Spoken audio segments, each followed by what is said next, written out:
మీరు ఆలోచించారా? కార్లు బైకులు రెంటుకిస్తారేమో కానీ ఇరాన్లో ఒక వింత విషయముంది. అమ్మాయిలతో షార్ట్ టర్మ్ పెళ్లిళ్ళు గంటల కొద్దీ కూడా జరగవచ్చు, ఆ తర్వాత విడిపోవచ్చు. నిజంగా ఇక్కడ ఎక్కువ మంది విడాకులు తీసుకున్నారు. మహిళలు కూడా స్కార్ఫ్ లేకుండా బయటకు వెళ్లలేరు.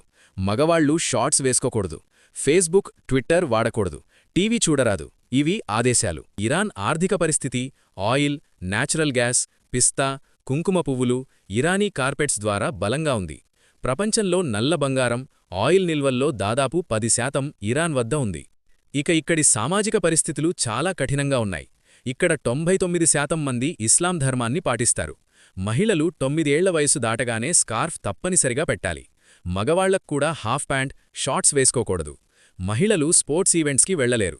కానీ కొందరు అబ్బాయిల బట్టలు వేసుకుని వెళ్లి మ్యాచులు చూడటం సాధారణం. ఇక పెళ్లి విషయమా? ఇక్కడ ఇంకా బాల్య వివాహాలు జరుగుతున్నాయి.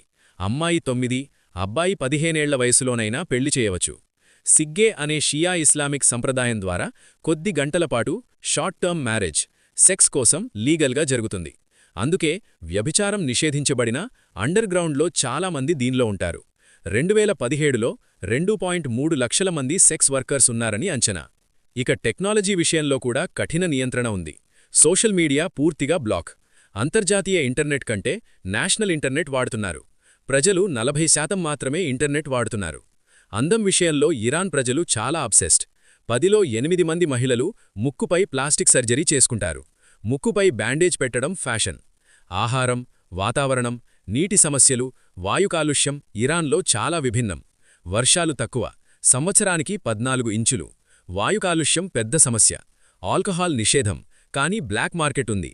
ఇరాన్లో 3 క్యాలెండర్లు వాడతారు: సోలార్ హిజ్రీ, గ్రెగోరియన్, ఇస్లామిక్. విద్యకు ప్రాధాన్యముంది.